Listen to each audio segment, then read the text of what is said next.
Bien, ahora para entrar a la cultura fiscal al alcance de todos, les ofrezco la siguiente cápsula fiscal.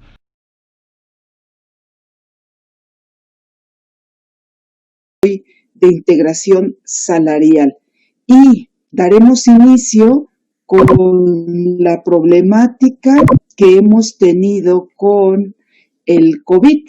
El COVID, donde partimos de que en todos los casos hay una relación laboral, existe un patrón, existe al menos un trabajador, ambos tienen derechos y obligaciones. El patrón tiene obligaciones ante el trabajador y el trabajador asimismo debe cumplir con su trabajo. Todos estos derechos y obligaciones se encuentran plasmados en el artículo 42, 43 y 47 de la Ley del Trabajo, las obligaciones del patrón en el 132 y los derechos del trabajador parten desde la propia Constitución, artículo 3, apartado A. De allí derivan la Ley Federal del Trabajo, la Ley del Seguro Social, la Ley del Infonavit y las obligaciones de los trabajadores se encuentran dispuestas también en la Ley Federal del Trabajo. En el COVID hemos tenido una circunstancia inusitada, no se había presentado una circunstancia tan intensa como es el coronavirus o COVID-19.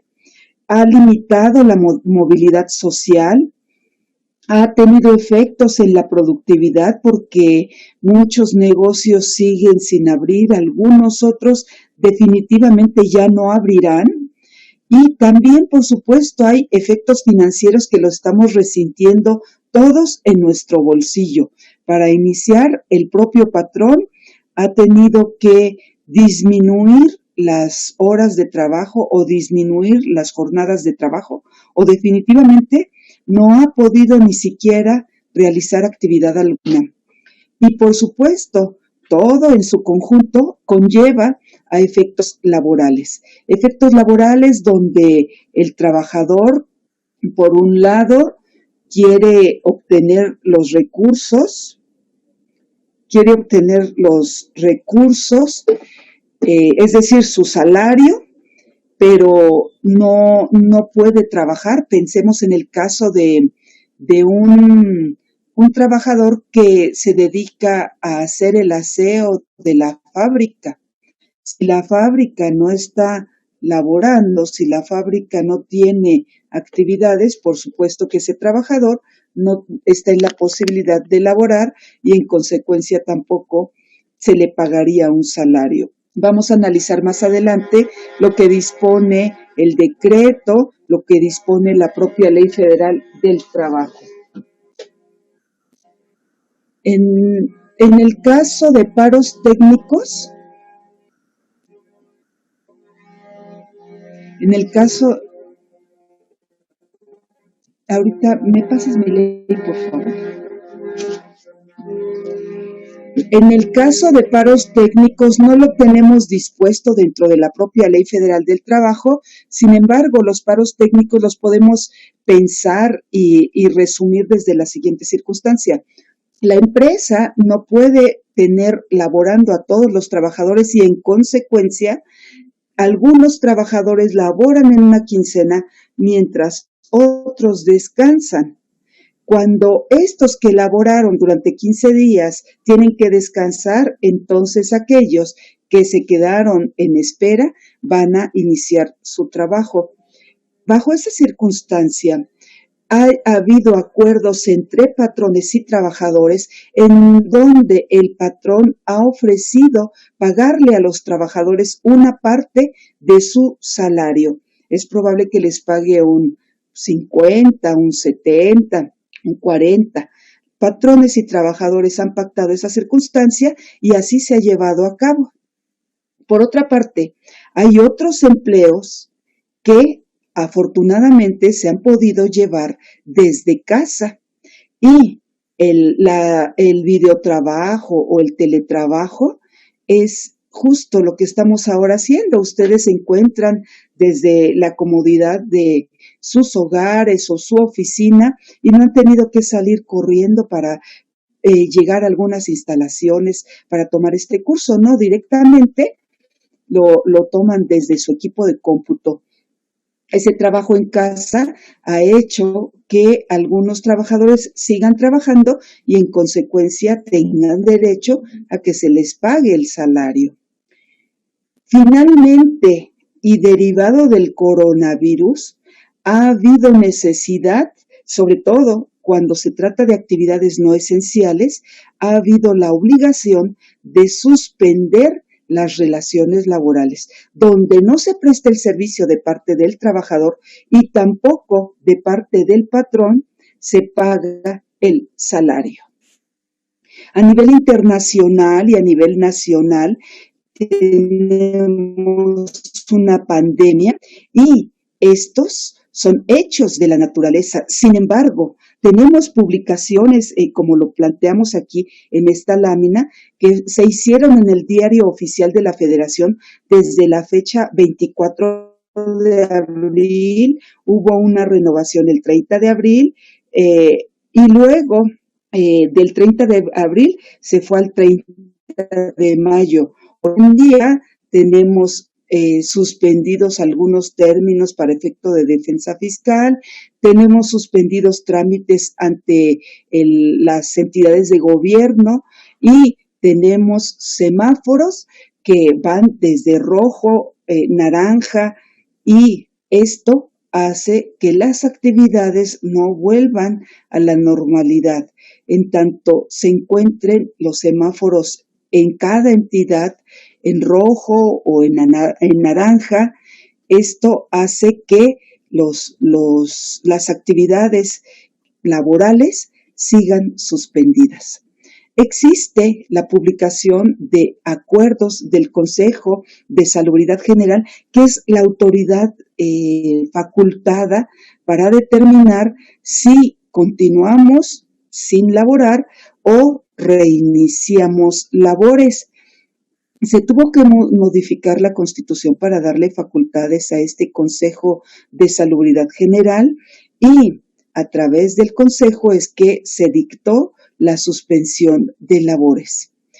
Ya les había referido que hay convenios entre patrones y trabajadores y esos convenios, una vez que reanuden actividades en las juntas, habrá que presentarlos ante la junta a efecto de que los confirme la junta o los rechace en su caso. Sin embargo, la situación frente al Seguro Social, frente al Infonavit e incluso frente al SAT es complicada. ¿Por qué?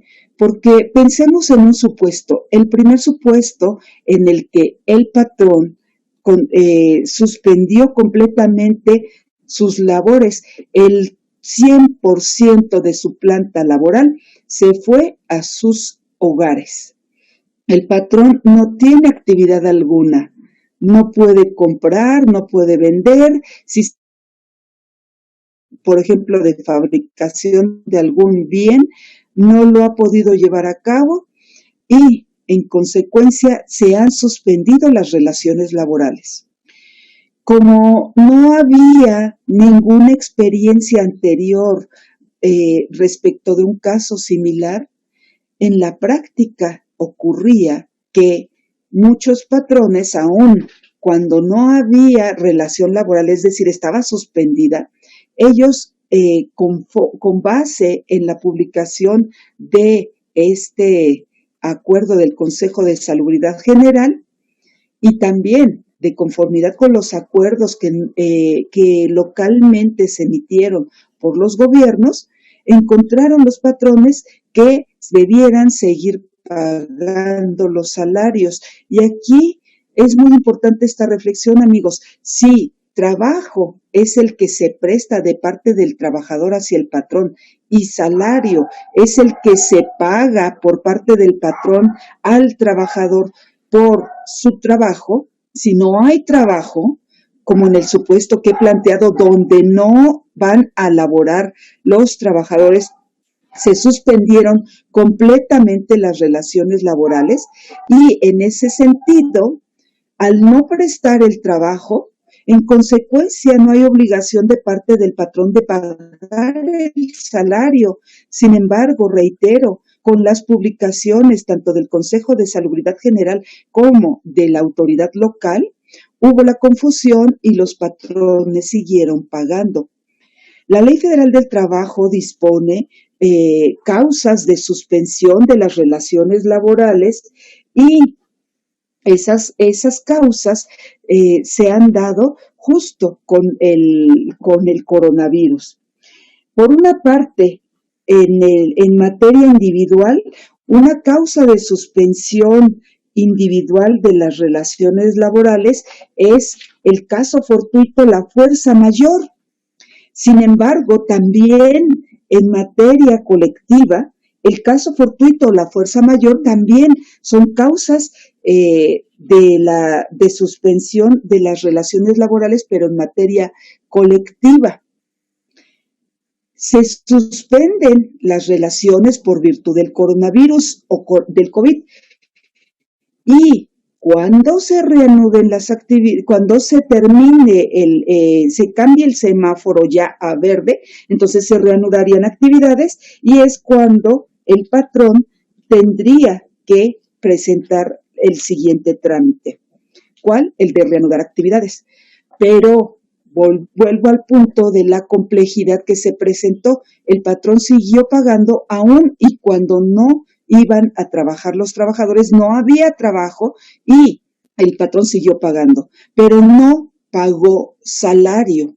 El patrón no pagó salario, lo que pagó fue en su caso un subsidio que la Ley Federal del Trabajo le llama indemnización y ahorita lo vamos a analizar. En esta lámina observamos que conforme a la Ley Federal del Trabajo, puede ocurrir que haya una emergencia sanitaria y en esa emergencia sanitaria tendremos que suspender las labores.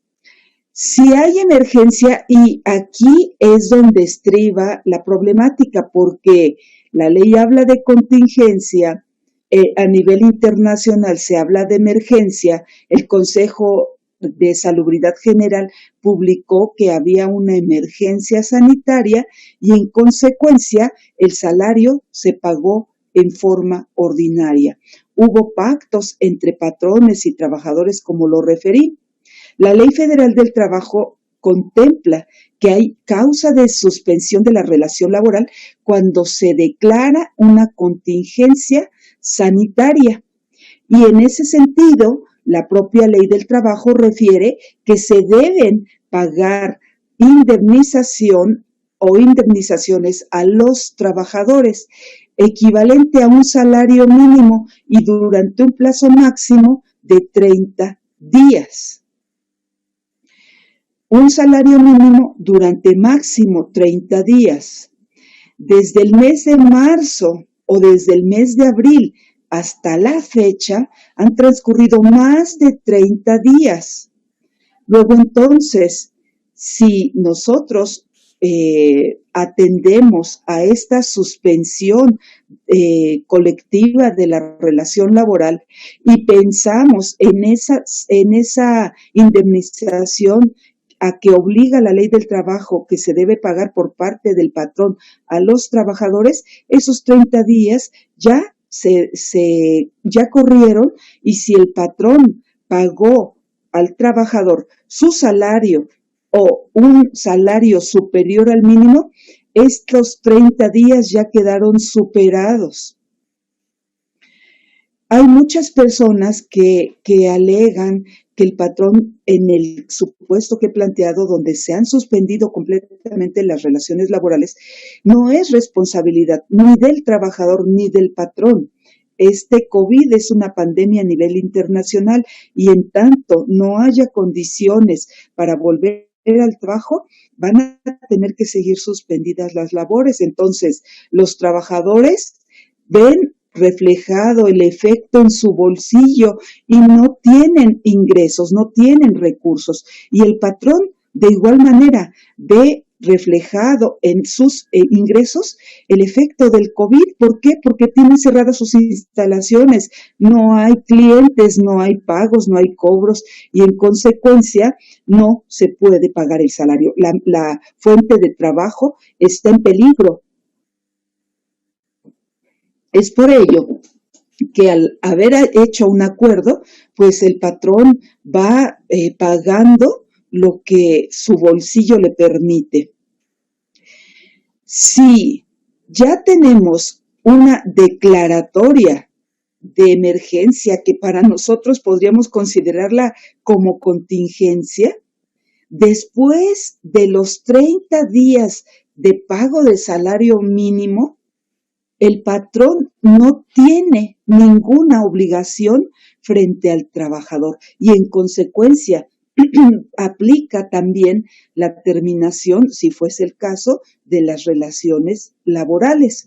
Todo esto, por supuesto, que se va a dirimir frente a las juntas, una vez que reanuden las actividades, porque seguramente patrones y trabajadores estarán inconformes con los trabajadores con el no pago de salario, los patrones con que se les obligue a pagar el salario cuando no hay ingresos.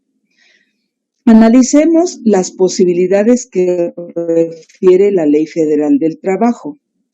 Si no hubiese contingencia sanitaria, entonces las partes acuerdan el pago de los salarios y se paga el 50, el 70 o el 100 según corresponda.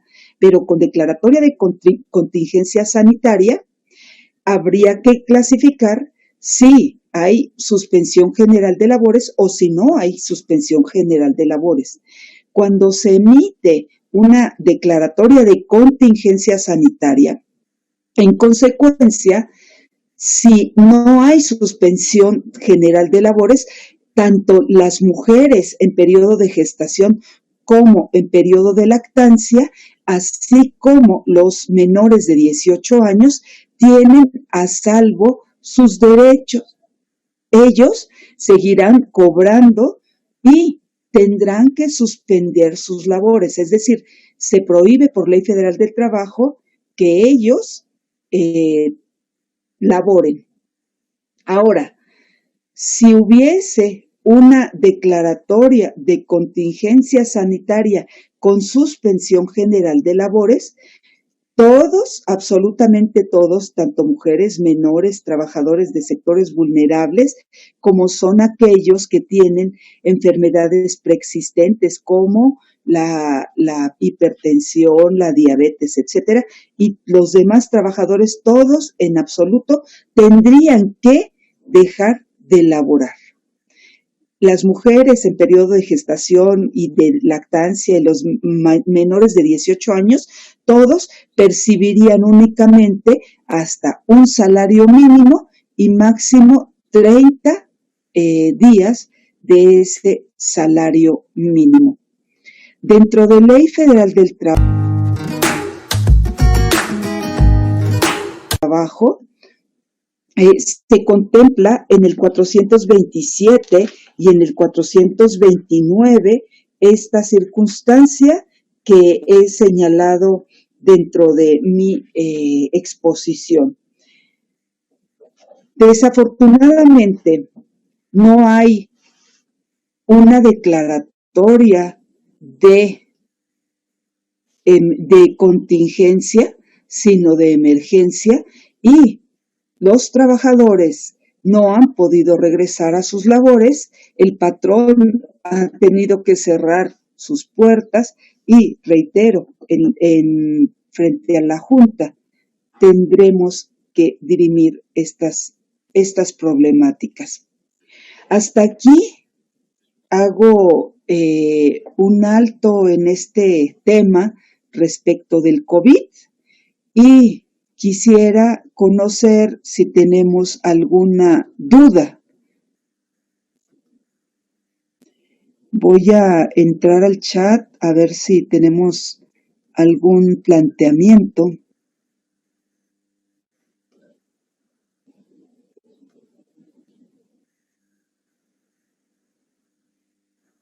En el chat, ay Dios, ¿dónde está el chat?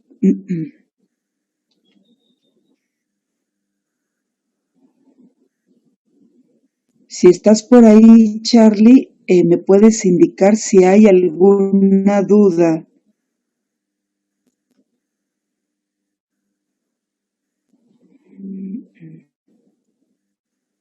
A ver, voy a activarles el audio y ahorita los vuelvo a cerrar los micrófonos. ¿Alguien tiene alguna duda por ahí? No, todo está bien, gracias. Todo está bien. De acuerdo. Vuelvo a silenciar los micrófonos. Ustedes están en la posibilidad también de activarlos si fuese necesario. De acuerdo, entonces vamos a continuar. He dejado cerrados los micrófonos a efecto de que todos podamos continuar con nuestro curso.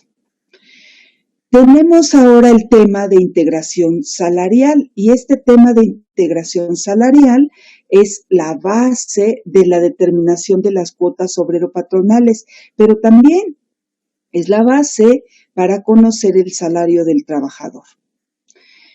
En Seguro Social tenemos que el artículo 12 de la Ley del Seguro indica quiénes son sujetos de afiliación. Y en principio, quienes son sujetos de afiliación son aquellos que tienen una relación laboral, es decir, los trabajadores. También son sujetos de afiliación los socios miembros de sociedades cooperativas y aquellos que por decreto indique el Ejecutivo Federal. Los trabajadores, siempre que presten sus servicios a un patrón, deberán ser inscritos ante el Seguro Social por parte de ese patrón. ¿Cuánto tiempo tiene el patrón para poder inscribir a los trabajadores? Son 5 días hábiles a partir de la fecha de inicio de la relación laboral. Si el patrón no inscribe a sus trabajadores durante esos 5 días, tiene en principio está incurriendo en una infracción y tiene en consecuencia una posible multa. Sin embargo, en la práctica, si el trabajador que ha iniciado sus labores y no está inscrito porque la ley le faculta al patrón para inscribirlo dentro de los 5 días hábiles después del inicio de la relación laboral. Y si en el primer día, cuando va a prestar sus servicios, el trabajador se accidenta, el Seguro Social puede, al recibir al trabajador a atención médica, puede determinar en contra del patrón un capital constitutivo. Le va a fincar un capital constitutivo y este es desastroso. ¿Por qué?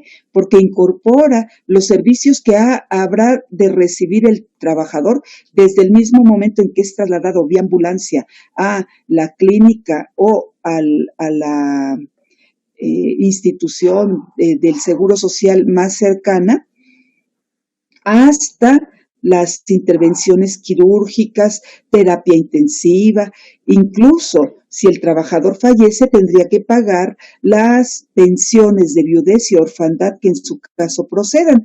Entonces, es recomendable que el patrón inscriba al trabajador con antelación a su ingreso, es decir, ya es posible que el patrón, antes de que inicie el trabajador sus labores, pensemos un día hábil anterior. Si el trabajador inicia hoy lunes, lo podemos inscribir el viernes con fecha lunes. ¿Para qué? Para que cuando el trabajador entre a laborar ya tenga su inscripción. Por otro lado, y esto está dispuesto en el artículo 16 de la Ley del Seguro social. Cuando la alta del trabajador se presenta en forma extemporánea, puede haber infracciones y puede derivarse en multas. Ya referí que también puede haber en su caso capitales constitutivos y tratándose de contratación de 10 o más trabajadores, estos pueden presentarse en medios magnéticos. Respecto de las bajas, todas las bajas van a ser presentadas en tiempo, es decir, durante los 5 días posteriores a la fecha de terminación de la relación laboral. Pero ¿qué ocurre cuando no se da de baja al trabajador en tiempo?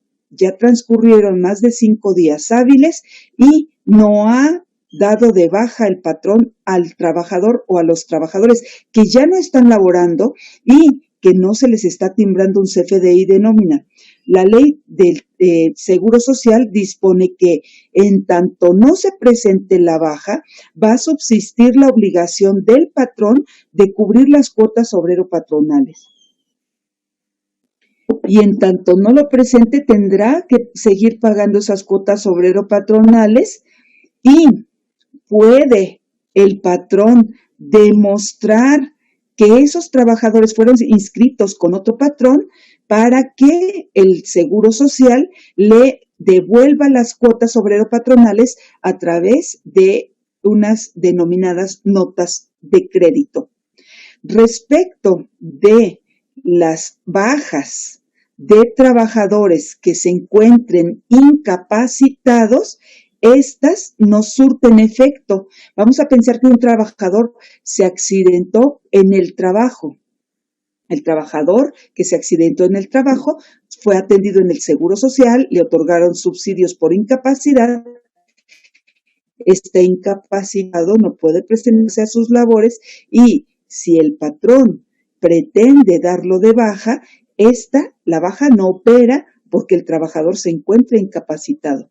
Por otra parte, si hubiese el caso de un trabajador que se incapacita por motivos distintos del trabajo, por ejemplo, una enfermedad como una infección estomacal o como un resfriado o diabetes, puede incapacitarse no por motivos del trabajo como son en estos casos y si se encuentra incapacitado, asimismo tampoco puede ser dado de baja. En todos los casos, ante el Seguro Social, la base de cotización es el salario.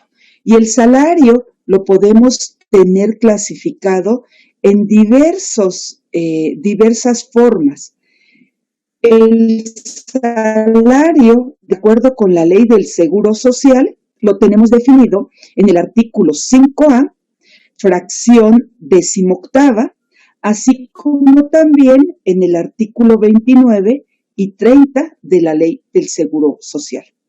Encontraremos dentro de estas disposiciones que existe salario fijo y ese salario fijo se da cuando es de naturaleza previamente conocida. Pensemos en el caso de un trabajador que contratamos en la empresa por un monto de salario de 3,000 pesos mensuales. Ese trabajador fue contratado por 3,000 pesos mensuales y además se señaló al contratarlo que se le otorgarán prestaciones mínimas de ley. De modo que ese trabajador conoce su salario mensual, sí. ¿Conoce su cuota diaria? Sí, ahorita vamos a ver cómo se determina conforme a ley. Además, ¿conoce sus prestaciones que se le van a otorgar? Sí, porque a él le indicaron que eran prestaciones mínimas de ley. Y cuando nos referimos a esas prestaciones mínimas de ley, habremos de recordar que las prestaciones mínimas son el aguinaldo, es decir, 15 días de aguinaldo que se deben pagar a más tardar el 20 de diciembre. Por otra parte, el trabajador con prestaciones mínimas de ley, tiene derecho a vacaciones por el primer año. Y esas vacaciones darán como consecuencia el derecho también de ese trabajador de percibir una prima vacacional. Si nosotros pensamos en las vacaciones son un concepto que sí es parte integrante del salario y paga cuotas obrero-patronales, es decir, forma parte de la base. Las vacaciones son igual que el salario, solo con la diferencia de que el trabajador las disfruta sin ir a laborar, pero se le pagan. Aquí el monto que se incrementa es la prima vacacional, ese 25% sobre sus vacaciones.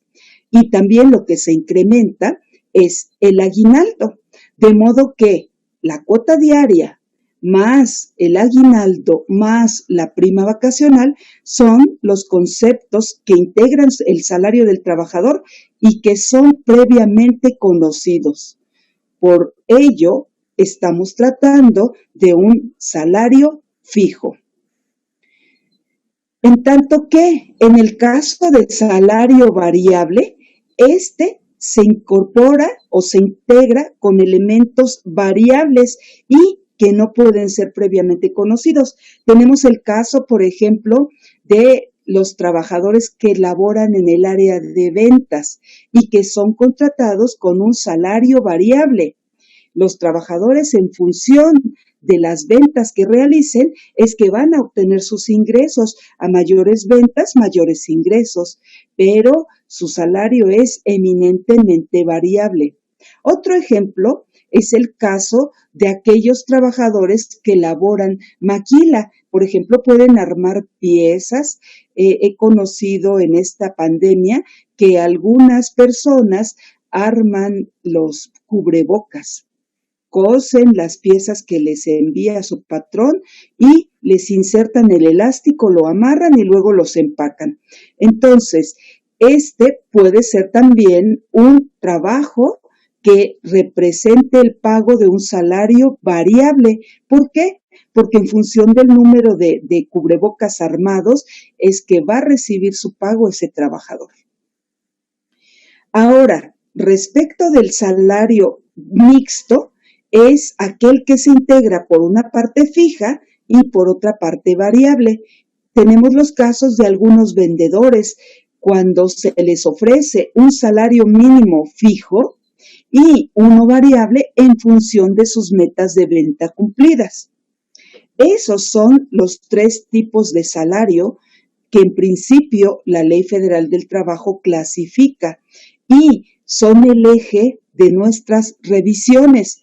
Es muy probable, amigos, que ustedes se encuentren en su propio despacho o trabajen en un despacho y tengan la necesidad de trabajar o la obligación de trabajar en dictámenes de seguro social. Si es el caso, esta clasificación de salario también es la parte fundamental del dictamen.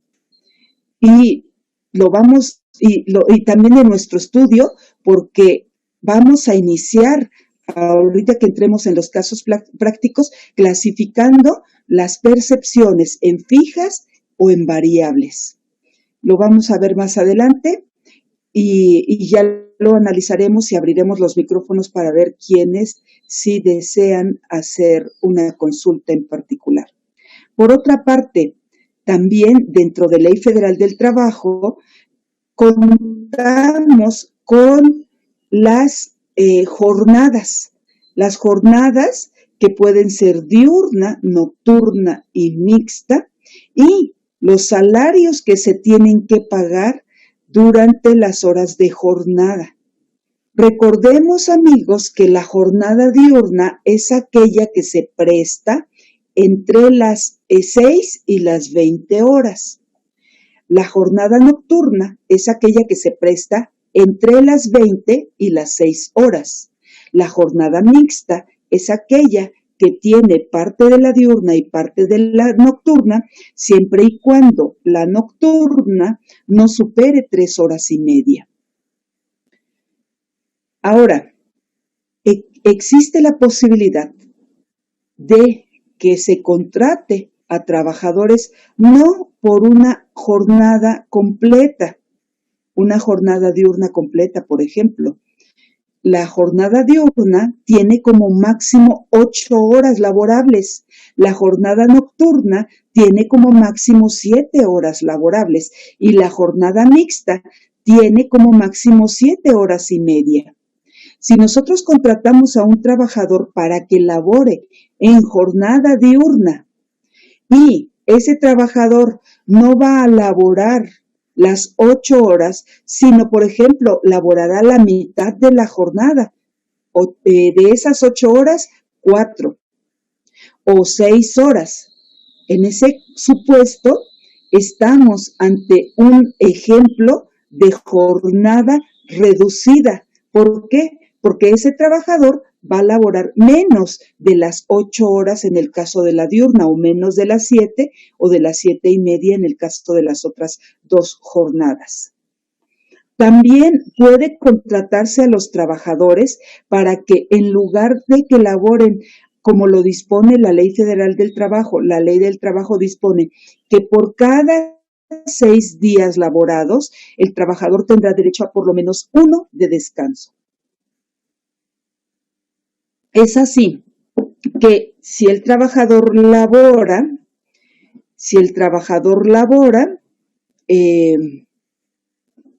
entonces labora solo durante ciertos días de la semana y no los 6 días, en consecuencia ese trabajador va a laborar por semana reducida. Tengo unas preguntas por chat, porque me comentan que se vicia el sonido, y nuestra querida amiga Rocío Morales hace el siguiente planteamiento. Si los patrones han recibido pagos de sus proveedores, aunque los trabajadores no laboren, se pueden seguir haciendo nóminas con regularidad sin alguna multa cuando hay contingencia. Muchas gracias, querida amiga Rocío Morales, por hacer este planteamiento. Y si los proveedores siguen haciendo pagos, eso es correcto, porque seguramente, más bien los clientes, quiero entender, los clientes siguen haciendo pagos. Eso es bueno porque siguen cumpliendo sus obligaciones. Sin embargo, aquí lo interesante es conocer si ha habido labores de parte de los trabajadores, es decir, han trabajado, ya sea directamente en las instalaciones del patrón o ya sea a través de trabajo en casa. Si ha habido una prestación del servicio, por supuesto que hay la obligación de pago del salario. Me remitiré al caso que planteaba hace un rato, en el cual patrón y trabajadores hicieron un pacto, y ese pacto consistió probablemente en pagar parte o el total del salario a los trabajadores, aun y cuando, los trabajadores no laboraran. Si eso ocurrió de esa manera y no han sido modificado ese convenio, entonces el patrón tendría que seguir pagando. Pero si no fue de esa manera, o si el patrón desea convenir nuevamente con los trabajadores porque a pesar de que le estén pagando sus clientes ya no le alcanza, entonces tendría la posibilidad de hacer otro convenio. Pero volviendo al punto, el timbrado de nóminas se debe efectuar siempre que haya pagos a los trabajadores. Si el trabajador está laborando porque está prestando sus servicios, es decir, está realizando su trabajo, si está realizando su trabajo, entonces el patrón tiene la obligación de pagarle su salario. Y el timbrado de nómina habrá de efectuarse, sí, con la clave de salarios. Sin embargo, En el caso donde los trabajadores no están yendo a laborar ni tampoco están laborando desde casa y el patrón sí les está efectuando un pago, el timbrado de nómina no habrá de hacerse con salarios, porque recordemos que salario es la remuneración que se paga al trabajador por su trabajo, pero si él no está laborando, no habremos de timbrar nóminas como salario, sino como una indemnización o como la clave 099, que no tiene que ver con salario. Y si es el caso donde no se están pagando salarios y donde se suspendieron las relaciones laborales por completo con un patrón, entonces tendríamos que haber presentado ya la suspensión ante el Seguro Social. Sin embargo, un inconveniente. Hoy en día el Seguro Social exige que para presentar la suspensión de actividades, previamente se haya presentado una suspensión de actividades ante el SAT. Luego, entonces, el paso 1 sería presentar la suspensión ante el SAT, el paso 2, presentar la suspensión de actividades ante el seguro y, aunque se siga pagando al trabajador, no son salarios, son en su caso una indemnización o un subsidio y no se debe timbrar como salarios. Espero haber resuelto la duda, querida amiga Rocío, y seguimos aquí al pendiente de sus planteamientos, queridos amigos todos. Avanzo y tratándose de jornada reducida, vamos a tener que hacer un cálculo del salario del trabajador y debemos sumar los salarios que se pagaron al trabajador por unidad de tiempo, que en este caso puede ser quizá por semana, por hora, y lo que haya percibido en una semana se va a dividir entre 7 o en su caso, y así obtendremos el monto de su salario de ese trabajador. En el caso de semana reducida, el trabajador labora quizá lunes, miércoles y viernes o martes, jueves y sábado, y lo que se le pague a ese trabajador, esos salarios que perciba por esos días trabajados en esa semana, más sus prestaciones que integran el salario, y su parte proporcional del séptimo día, la suma de todo ello se divide entre 7 y así obtendremos el salario del trabajador por día.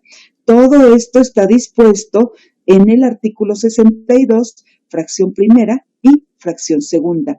Nosotros podemos dar de alta a trabajadores en ITSE, es decir, IMSS desde su empresa, por jornada o semana reducida. La respuesta es sí. En el mismo ITSE hay una sección donde podemos seleccionar que se trata de semana o de jornada reducida. Y pasemos ya directamente al concepto de salarios. Si nosotros revisamos la definición de salario en Ley Federal del Trabajo, en el artículo 84 encontraremos que el salario se integra por la cuota diaria. Y ahorita vemos cómo calculamos la cuota diaria.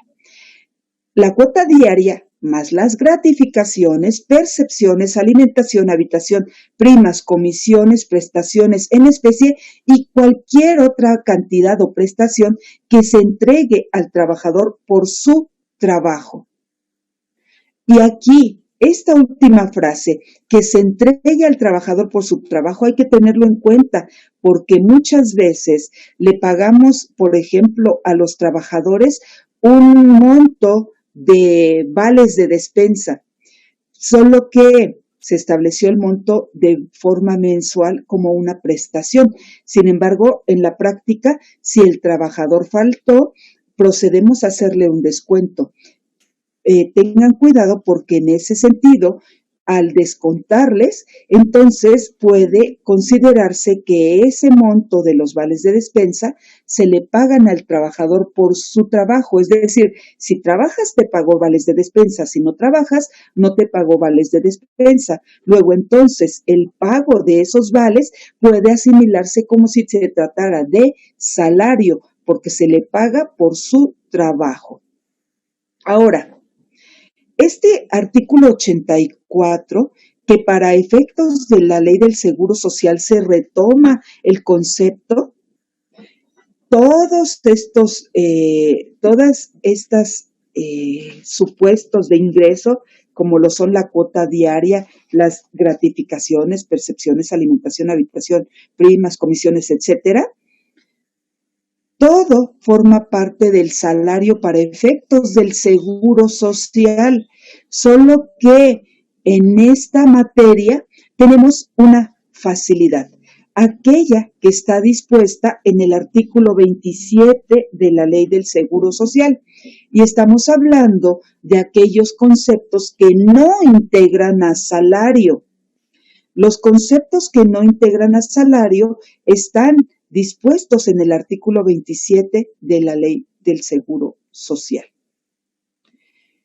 Dentro de nuestros casos prácticos tenemos el planteamiento, y voy a avanzar un poco y ahorita me regreso a estos casos prácticos. Tenemos el planteamiento en esta lámina, en esta primera parte, amigos, donde dice semana, quincena y mes. Semana, quincena y mes. En esta sección de nuestro material tenemos el cálculo de la cuota diaria. El cálculo de la cuota diaria. Si dentro de el contrato del trabajador se ha pactado que se le contrata por 1,090 pesos semanales, entonces la ley dispone que cuando se contrate o se haga el pago por semana, procederemos a dividir el monto del salario del periodo entre 7. Por esa razón, esos 1,090.86 los dividimos entre 7 y así determinamos el salario por cuota diaria. En cambio, si se contrata por quincena, habremos de dividir entre 15 el monto, o si se contrata por mes, lo dividimos entre 30 para obtener el monto de la cuota diaria. Dispone la Ley Federal del Trabajo en su artículo 143 que para efectos de este capítulo que estamos hablando de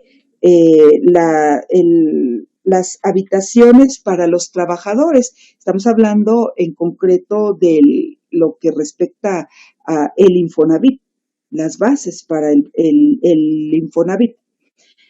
Dispone el 143 que para efectos de este capítulo, el salario a que se refiere el artículo 136 se integra con los pagos hechos en efectivo por cuota diaria y las gratificaciones, percepciones, alimentación, habitación, primas, comisiones, prestaciones en especie y cualquier otra cantidad o prestación que se entregue al trabajador por sus servicios.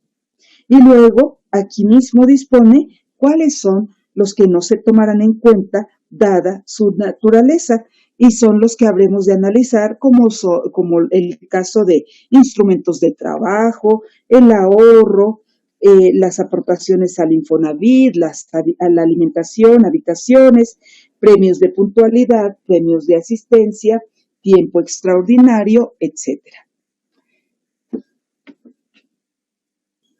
Entonces, la forma en que estableceremos la cuota diaria será dividir el salario del periodo entre los días que lo comprenden y así llegaremos al cálculo de la cuota diaria. Ahora, yo les planteaba el caso de salarios fijos. En el caso de salarios fijos, el trabajador va a laborar los 365 días menos los días de vacaciones. Solo que aquí en estos 365 días incorporaremos los de vacaciones. ¿Por qué? Porque también se les paga a los trabajadores, pero sin ir a laborar. Ahora, el ingreso extra en este caso en días estaría determinado por el aguinaldo, los 15 días, más la prima vacacional del año 1 del trabajador. Como tenemos aquí en la pantalla determinadas las antigüedades según Ley Federal del Trabajo, el trabajador en el año 1 tiene derecho a que se le paguen por lo menos 6 días de vacaciones. La Ley Federal del Trabajo también dispone que se le debe pagar al menos el 25% de prima vacacional, razón por la cual si nosotros multiplicamos esos 6 días de vacaciones por el 25%, vamos a obtener la prima en días, que para este caso 6 por 25% da como resultado 1.5 días de prima vacacional.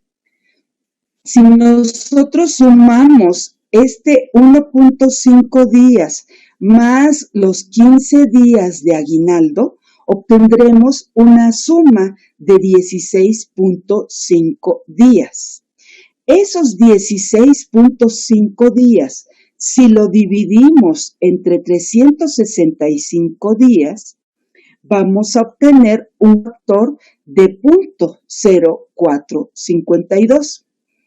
Vayamos a la sección intermedia de nuestra lámina. Tenemos, por una parte, el salario del trabajador que se le paga tanto las vacaciones como su salario, que son los 365 días del año. Por otra parte, se le paga 1.5 días de prima vacacional y se le pagan adicional también 15 días de aguinaldo. Si nosotros nos vamos dividiendo entre 365 días cada uno de estos conceptos, encontraremos que al dividir los 365 días de salario entre 365 días del año, obtendremos la proporción de 1. Si nosotros dividimos la prima vacacional de 1.5 días entre 365, habremos de encontrar el factor de 0.0041. Finalmente, dividiendo 15 entre 365, nuestra proporción es de 0.0411. Veamos cómo la suma tiene el factor de 1.0452, que este es el factor de integración para salario fijo con prestaciones fijas en el primer año de antigüedad del trabajador. Por eso, cuando damos de alta a los trabajadores por primera vez y tienen prestaciones mínimas de ley, nosotros procedemos a multiplicar su cuota diaria por este factor de 1.0452. Sin embargo, observemos, amigos, cómo este factor en el año 2 va a cambiar. ¿Por qué? Porque en el año 2 ya no se va a tener derecho a 6 días de vacaciones, sino que se aumentan en 2 para llegar a 8. Esos 8 días de vacaciones por el 25% nos dan como resultado una prima vacacional de 2 días. Esos 2 días más los 15 días de aguinaldo entre 365 ya nos da un nuevo factor de 1.0466, muy distinto al del año 1, lo que nos lleva a la siguiente conclusión, amigos. Si se contrata al trabajador con salario fijo y no se le aumenta el salario, En el año 2 tendremos la obligación de presentar una modificación salarial por virtud del derecho que tiene el trabajador a percibir una mayor prima vacacional y que ese simple hecho le lleva a tener un mayor salario integrado para efectos del seguro social. Notemos cómo en el año 3 hay que presentar otra modificación si su salario no sea, sus prestaciones no se han modificado, su salario se tendría que modificar con el factor de 1.479 en el año 3 y en el año 4 de 1.0493 y así sucesivamente. Nosotros podríamos tener una tabla de antigüedades, complementarla y tener en cuánto se le va a aumentar o a multiplicar la cuota diaria del trabajador para presentar la modificación salarial. De modo que llegamos a la conclusión de que si el patrón tiene inscritos a sus trabajadores con una antigüedad de más de un año, hay trabajadores que ya tienen 5, 7, 10, 15 años y sin embargo su salario sigue siendo el mismo con el que les registramos desde que inició a laborar. Eso es incorrecto, amigos. Hay que ir actualizando los salarios de los trabajadores y sobre todo en este caso que son fijos y que van aumentando por virtud de las prestaciones a que tienen derecho. Esto en cuanto a salario fijo, solo recapitulo este factor. El factor de salario fijo está integrado por el salario, que es la unidad, más la prima vacacional, más el aguinaldo. Estos tres conceptos conforman el factor de 1.0452. Esto más las otras prestaciones que en su caso se otorguen al trabajador, ya sea en forma fija o en su caso en forma variable. Ya lo veremos en nuestros casos prácticos. Me regreso a mi material y tengo planteado en esta lámina los factores de integración para cada uno de los años de antigüedad del trabajador, pensando en las dos primeras columnas de días de aguinaldo conforme a ley del trabajo y prima vacacional también conforme a ley federal del trabajo.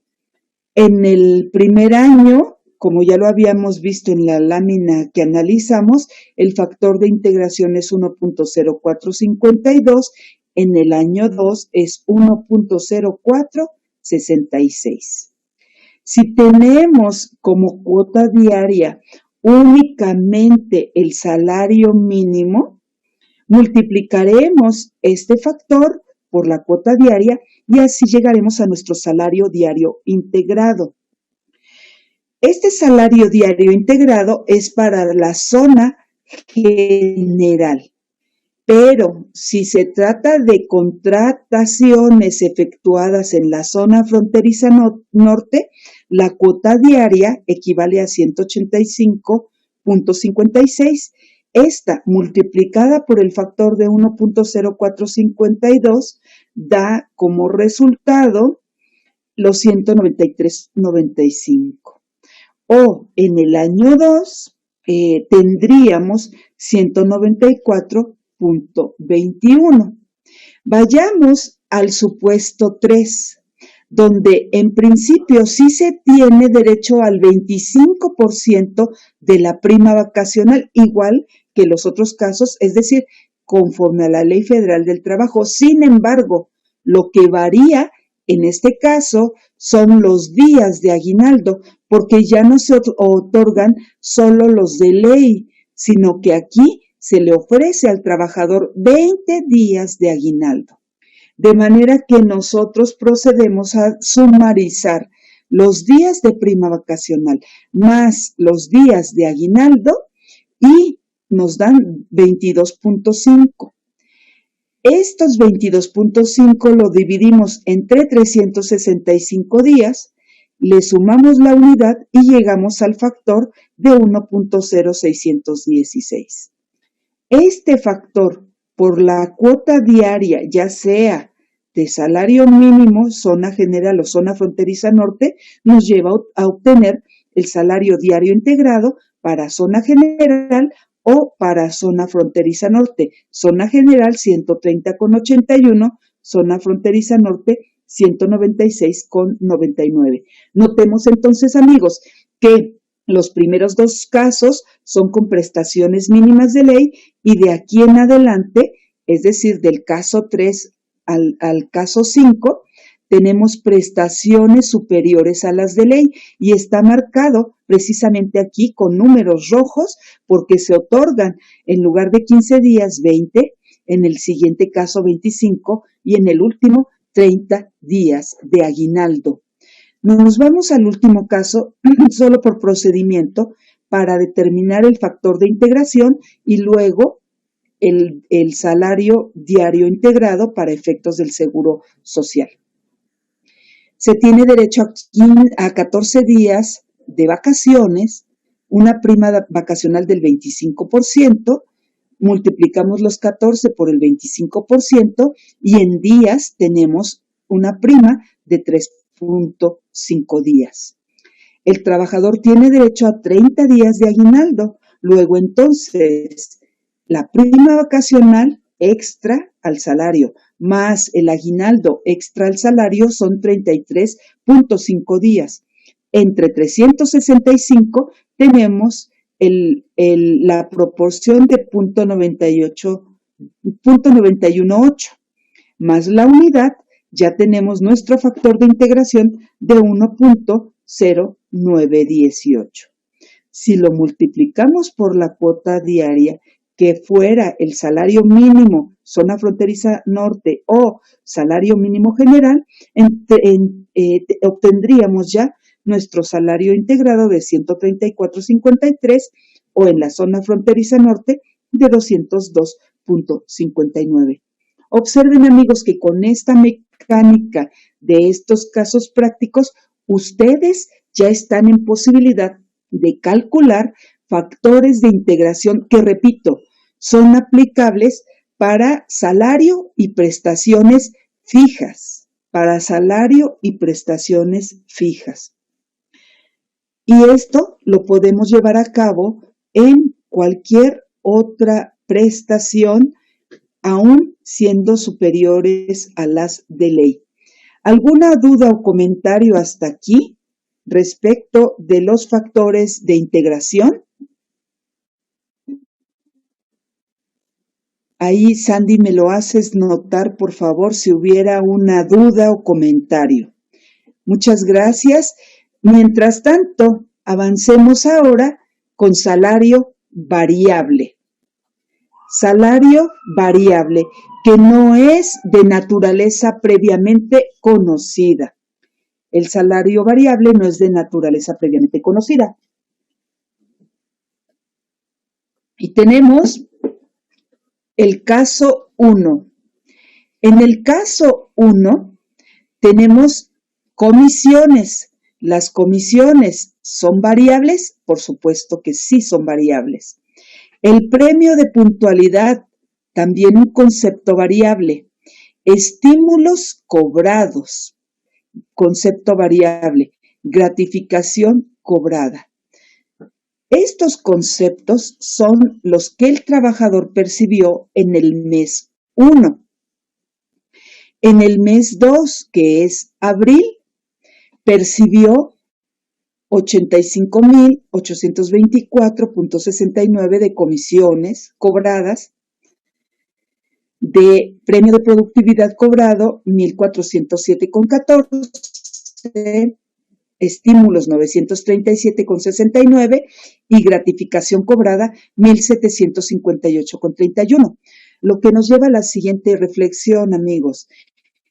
En salarios variables, siempre vamos a calcularlos con base en lo que el trabajador percibió en el bimestre inmediato anterior. Y vayamos a la historia de contratación de un trabajador de salario variable. Pensemos que este trabajador fue contratado en el primer día de marzo. Si yo contrato al trabajador en el primer día de marzo, entonces lo doy de alta en el Seguro Social. La pregunta sería, ¿con qué salario lo voy a dar de alta si lo he contratado con salario variable y yo desconozco cuánto se va a ganar de comisiones? Y entonces pienso y decido, ¿puedo dar de alta al trabajador con salario mínimo? Porque va a ser variable y desconozco cuánto va a percibir arriba de ese salario mínimo. La respuesta es sí, sí lo puedo dar de alta con salario mínimo. Entonces, lo doy de alta en marzo con salario mínimo y en el Seguro Social va a cotizar marzo y abril con ese salario que lo di de alta, con ese salario mínimo. Repito, lo inscribí en marzo y va a cotizar marzo y abril con ese salario que lo inscribí. Sin embargo, el trabajador labora durante marzo, labora durante abril y se hace acreedor a estas prestaciones. La suma de sus prestaciones efectivamente cobradas en marzo fueron 78,589.35 y la suma de sus comisiones y prestaciones en el mes de abril fueron 89,927.83. Quiere decir que durante ese bimestre nosotros le estuvimos timbrando CFDI de nómina. La suma de esos CFDI es lo que tenemos reflejado aquí, tanto en el mes 1 como en el mes 2. Si nosotros observamos entonces, vamos a calcular el salario variable con base en lo que efectivamente se le pagó en el pasado. Es decir, del bimestre pasado, lo que se le paga, vamos a considerar esos ingresos para proyectar su salario para el bimestre siguiente. Me voy al pasado, lo efectivamente percibido en el pasado, para calcular ahora y a partir del siguiente bimestre modificar su salario del trabajador. Por tal razón, tenemos aquí que este trabajador le vamos a determinar sus prestaciones o sus ingresos bimestrales, los vamos a sumarizar y ya que estén sumarizados, los vamos a dividir entre los días de salario devengado. Repito, los vamos a dividir entre los días de salario devengado. Si nosotros observamos la suma de las comisiones más todos estos conceptos variables que en suma son 78,000 de un mes más 89,000 del otro mes, la suma de ellas las debemos dividir entre los días de salario devengado. ¿Y cómo obtenemos los días de salario devengado? Pues son los que el trabajador efectivamente cobró. ¿Cuántos días tiene el mes de marzo? 30 días. ¿Cuántos días tiene el mes de abril? 31 días. La suma de días naturales del bimestre marzo-abril son 61 días. Sin embargo, nosotros vamos a dividir las prestaciones entre el número de días de salario devengado. ¿Qué significa esto? Que debemos restarle las incidencias. ¿Cuáles son las incidencias que le vamos a restar? Los días de incapacidad, tanto para riesgos de trabajo como en su caso para enfermedad. Los días de ausencia injustificada no pagados. Los días de ausencia con permiso no pagados. Como observamos en nuestro caso práctico, si nosotros sumamos 4 días de incapacidad por riesgos de trabajo, más 3 de enfermedad, llevamos 7, más 2 de ausencias, llevamos 9, más 1 de otra ausencia con permiso no pagados, llevamos 10 días. Esta suma de 10 días la vamos a restar a los 61 días y así llegaremos a los días de salario devengados. Son 51 días. Si nosotros dividimos el ingreso de ese bimestre, entre 61 días, procederemos a obtener el salario a cotizar en el bimestre. Tengo aquí otros planteamientos. Tengo el planteamiento dice, si la empresa otorga más de 15 días de aguinaldo, ¿debemos modificar el factor? Y yo respondo sí, aunque también Leonor dice, ya lo vi en la cédula de factores de integración en el año 3. Claro, cuando en el caso 3 planteamos que no son 15 días de aguinaldo, sino 20, entonces nuestro cálculo lo vamos a basar en esos 20 días o los que dé el patrón, siendo mayores a los de ley. Entonces, muchas gracias, Leonor, ya quedó aclarado tu planteamiento. Y por otra parte, nuestra amiga también, Rocío Morales, dice que ¿qué es lo correcto? La modificación, hacerla cada año de ingreso del trabajador o al inicio del ejercicio fiscal. Muchísimas gracias, Rocío, por esta duda, porque es una duda recurrente y tienes razón en plantearla. Lo ideal o el deber ser nos indicaría que si el trabajador tiene su fecha de aniversario en la empresa, por ejemplo, en el mes de marzo, entonces la modificación del salario se la debiéramos efectuar en el mes de marzo, en el día que ingresó sus labores. Eso, en el caso de tener un trabajador, 5 trabajadores. Pero ¿qué ocurre si tenemos cientos o miles de trabajadores? Podemos tener una política donde hagamos la modificación quizá de todos los trabajadores a inicio del mes. Sí, por supuesto. O al inicio del ejercicio también. Sí puede hacerse. En la fecha exacta del aniversario, yo entré el día 1 de marzo y cumplo mi aniversario de antigüedad el día 1 de marzo del año siguiente. Y en ese 1 de marzo debiera modificarse mi salario. Pero también lo pueden hacer al inicio del año. O si fue el 18 de marzo mi ingreso, ¿puede el patrón hacerlo de todos los trabajadores que ingresamos en marzo, hacer la modificación el día 1 de marzo? Totalmente de acuerdo. Sí puede ser, solo hay que dejarlo planteado o plasmado por escrito a través de una política de reporte o de modificación salarial. ¿Cómo se toman en cuenta los días pagados a cuenta de vacaciones? Y quiero pensar, amiga Rocío, que me estás hablando de los días que se pagan de vacaciones sin que el trabajador los descanse, es decir, sin que los disfrute.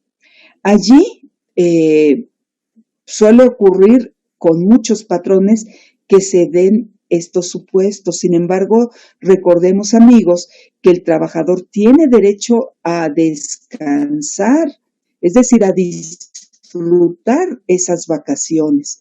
Se le paga por disfrutar sus vacaciones, es decir, por no ir a laborar. Si tú se las pagas, y hablo de los patrones en general, si el patrón le paga las vacaciones y el trabajador no las disfruta, entonces está violentando los derechos de los trabajadores. Entonces el propio trabajador puede demandar.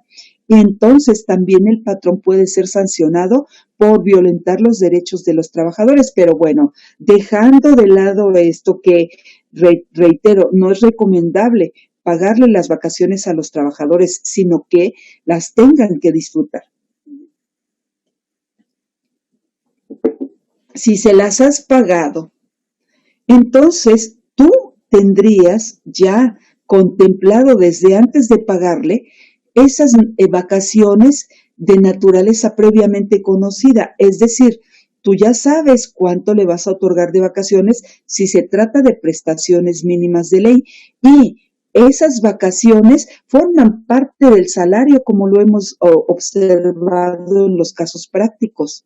La prima vacacional es la que hará la diferencia en la integración salarial, pero eso se refleja desde el mismo instante en que estamos nosotros presentando una modificación salarial, de manera que cuando presentamos, por ejemplo, la alta del trabajador, y me regreso nada más para efecto de de dar mi respuesta, Rocío, si yo he inscrito al trabajador que gana salario mínimo, lo he inscrito con fecha 1 de marzo, como lo referí, 1 de marzo de 2020, ese trabajador va a estar cotizando, si gana el salario mínimo zona general, con 123.22 más el factor de integración o por el factor de integración, de manera que va a estar cotizando en el Seguro Social con 128.79 y de allí va a estar todo el año con 128.79.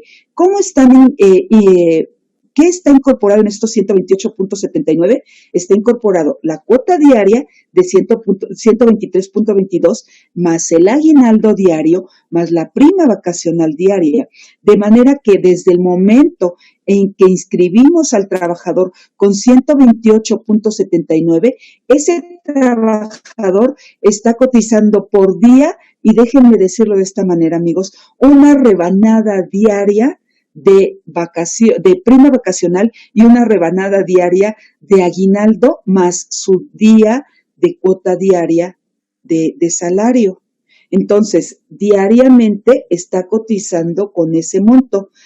Así que cuando el trabajador recibe su prima vacacional, cuando el trabajador recibe el pago de su aguinaldo, ya pagó cuotas obrero patronales porque se inscribió con ese monto al Seguro Social. Entonces, el descuento que nosotros le estamos efectuando con este salario al trabajador ya o ya forma parte o está integrado por la cuota diaria, el aguinaldo y la prima vacacional. Así que cuando tú se lo pagas, no tienes que cobrarle de más al trabajador porque tú se lo estás cobrando diariamente.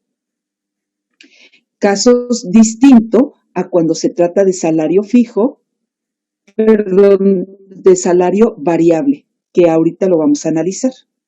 Entonces, si hemos pagado los días de vacaciones, esos días pagados, si nosotros hemos presentado un aviso de ingreso del trabajador con este salario integrado y luego cuando cumple un año de servicios lo modificamos, ese monto modificado ya implícitamente lleva el descuento de la cuota obrera por el aguinaldo y por la prima vacacional. Por ello, cuando los perciba, nosotros no tendremos que hacerle un descuento adicional. ¿Por qué? Porque está implícito aquí en el salario previamente declarado.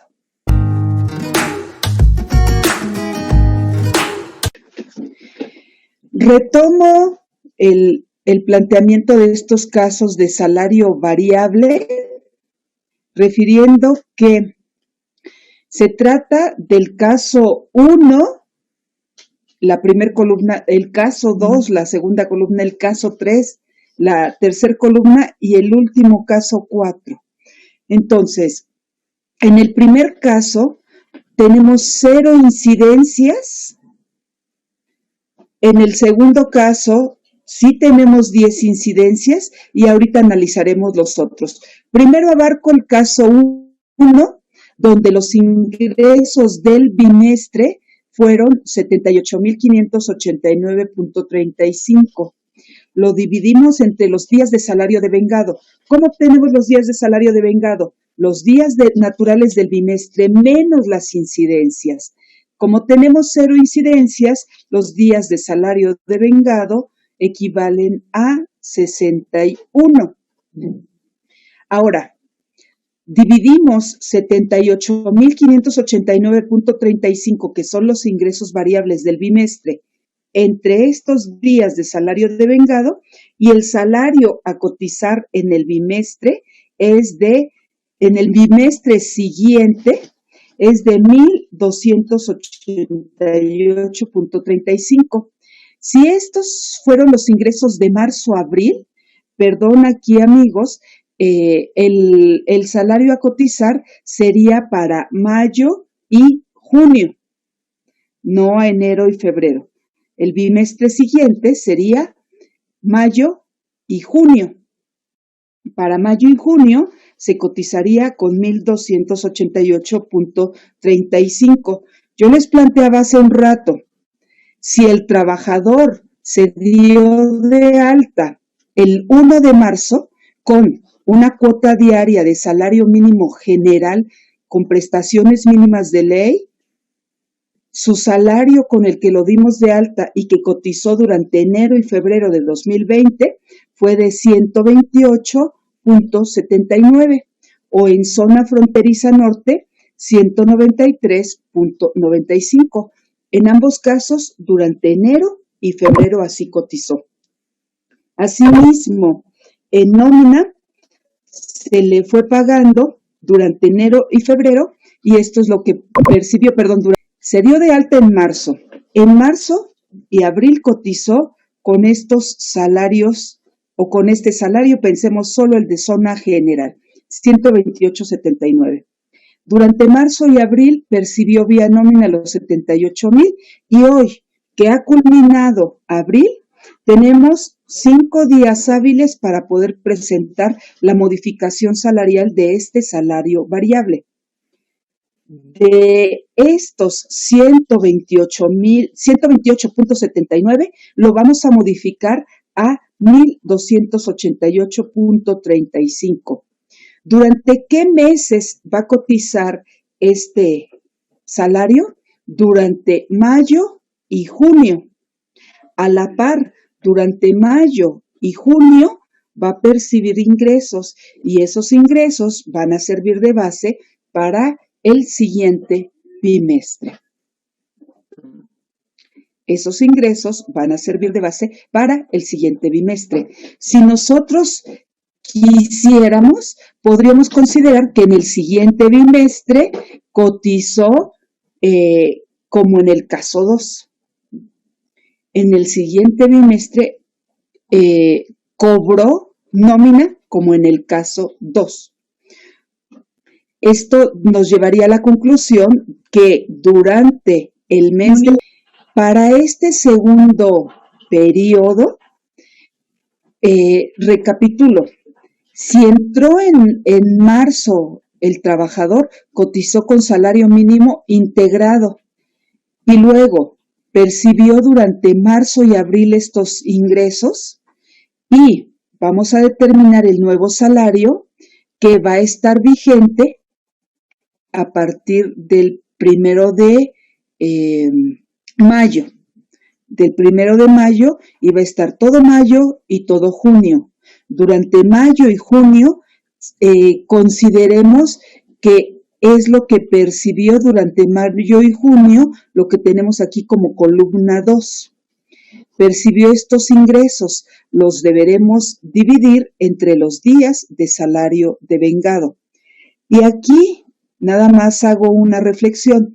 Durante el mes de mayo y junio percibió estos. Mayo, ¿cuántos días tiene? 31. Junio tiene 30. La suma de ambos es 61. Sus días naturales de ese bimestre serían 61.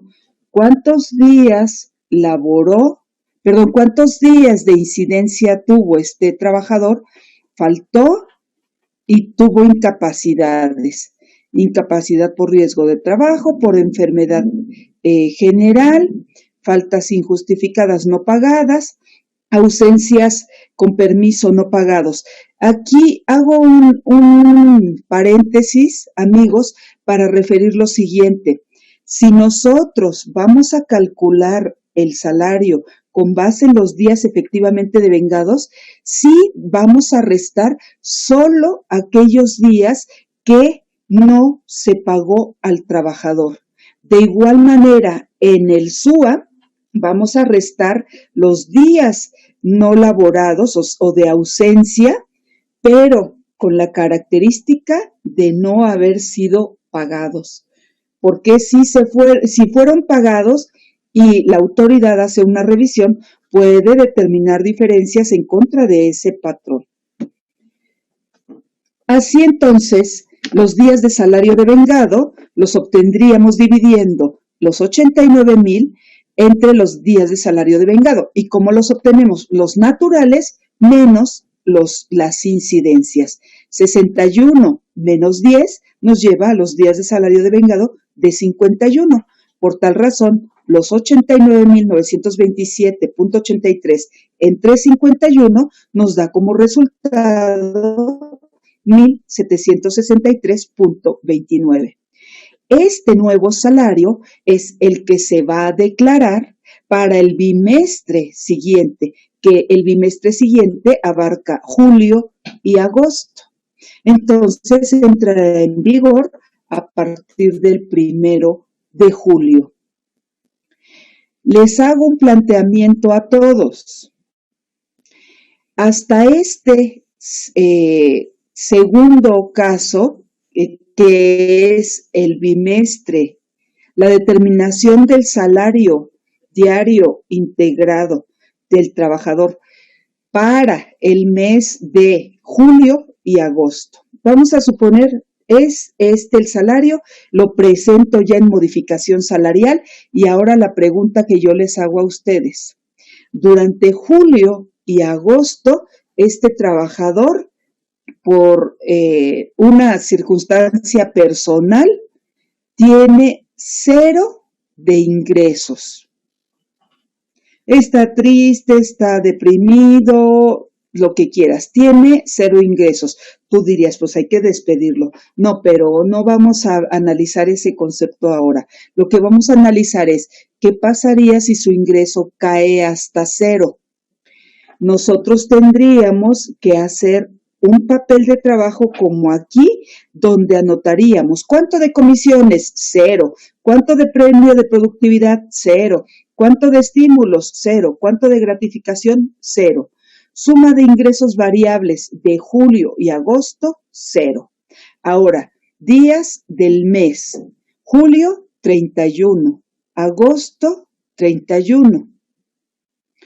Serían 62 días. Luego, salarios de 0 entre 62 y 0 incidencias. Entonces, salarios de 0 entre 62 nos daría como resultado un salario a cotizar de 0. Sin embargo, en Ley del Seguro Social refiere el artículo 28 cuál es el salario mínimo con el cual pueden cotizar los trabajadores, y ese mismo 28 dispone cuál es el salario máximo con el que van a cotizar los trabajadores. Si ustedes lo revisan, encontrarán que el salario mínimo con el que se va a cotizar por parte de los trabajadores es justo el salario mínimo. Si el salario de este trabajador durante el mes de julio y agosto cayó y su determinación de ingreso variable nos dio un salario a cotizar de 0, o pensemos que nos hubiera dado un salario a cotizar de 20 pesos. ¿Qué tendríamos que haber hecho? Pues regresarle a la cotización inicial, que en este caso habíamos dicho que era de 128.79. ¿Queda claro este último supuesto que planteaba?